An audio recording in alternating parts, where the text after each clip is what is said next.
Welcome to CivilNet. My guest today is Maro Matossian. She's the director and founder of the Women's Support Center. Maro, thank you very much for joining us here at CivilNet. Thank you. The reason we invited you here today was because of an incident that took place yesterday in the town of Gavar, which is in the Marz of Kegharkunik in Armenia, that has had a lot of resonance here in Armenia and in the diaspora. And it has to do with a domestic violence case that's taking place. Correct. Currently. Hasmik Khachadurian is the victim. It's not about the case, but what happened outside of the courtroom. Absolutely. Yeah. You know, to be quite honest, I couldn't watch the video after a few seconds. I mean, I watched it as much as I could bear to watch it. There was an individual whose name is Robert Aharonian. He was a former leader of the Progressive Socialist Party of Armenia. And what he was saying wasn't very progressive, and it wasn't very socialist. Can you tell us what happened? Well, the Women's Support Center advocates and supports and defends victims of domestic violence. Lately, a lot of marginalized small organizations who were able to change the mindset of people have spread out information that women organizations are trying to break up families in Armenia, that we do not support the traditional fabric of an Armenian family, whatever that means. These individuals, very outspoken, and this particular one, outspokenly defended the fact that in a traditional Armenian family, you should beat your wife, you should cheat your wife on your wife, and things like that. Obviously, I don't know anybody in diaspora or in Armenia, for that matter, that adhere to these things. I mean, in Armenia, yes, there's a segment that more old-fashioned or very much as a result of a patriarchal society thinks that way. Now, of course, we counter those individuals, and fortunately, as an organized group, they are very few and very marginalized. They do not really represent society. They've been misrepresenting many initiatives in Armenia, from the domestic violence law that wasn't passed to the law on equality. This individual has, not only in the realm of women's rights, but in different sort of social activism, he's been very outspoken. But the one thing I want to stress, Maro, is that domestic violence is not specific to Armenia and Armenians. It's a sickness and a reality that exists everywhere, right?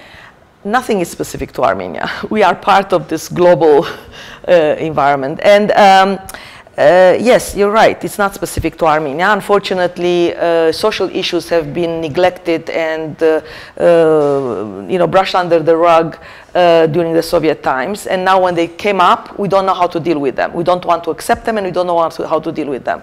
But the issue here I want to stress out, and I think that the reason I'm here is that this individual's comments that were so revolting to diasporans and everybody was towards diasporan Armenians, because a lot of some of the individuals that came there to support the victim were diasporan Armenians.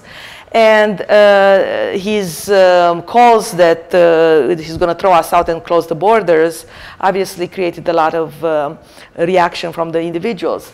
Now, immigration, as you know, it's something that it's a societal issue. Armenians were discriminated when they went to Fresno by the Americans. They were discriminated when they came to Armenia by local Armenians.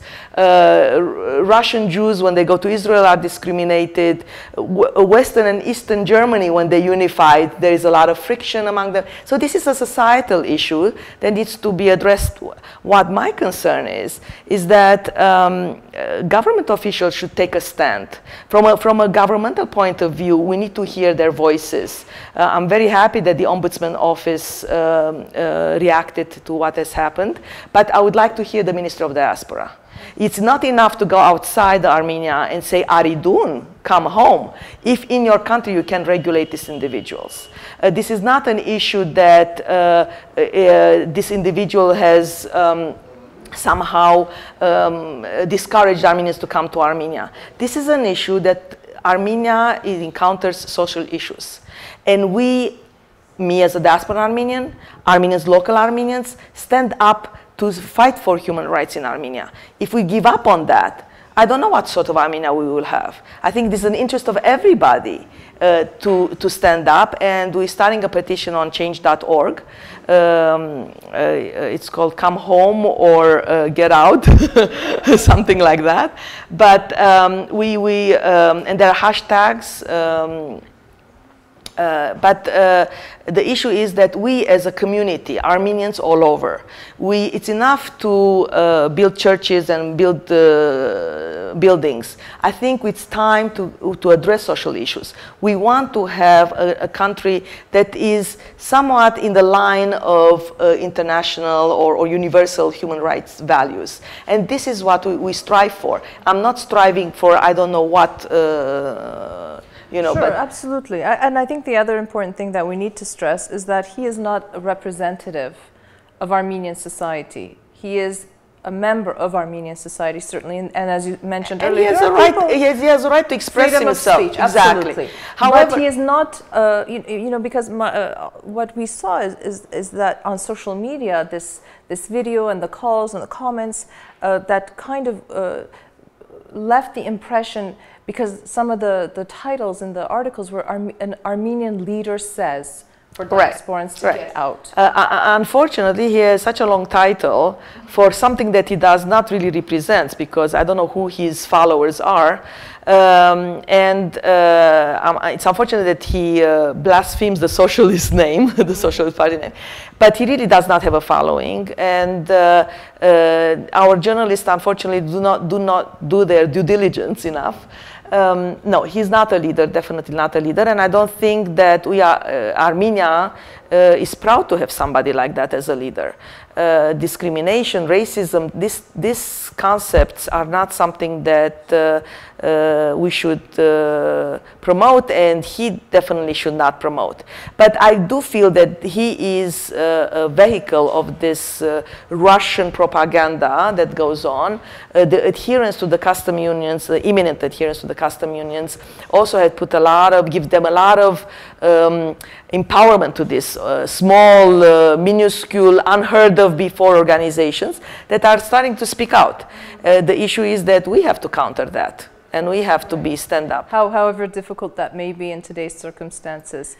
Maro, I know that your organization, the Women's Resource Center in Armenia, and a number of other organizations, the Women's Coalition of which you are a member, are fighting diligently to put on the table the issues that affect all of us, not only as women, but as citizens, as members of citizens of Armenia.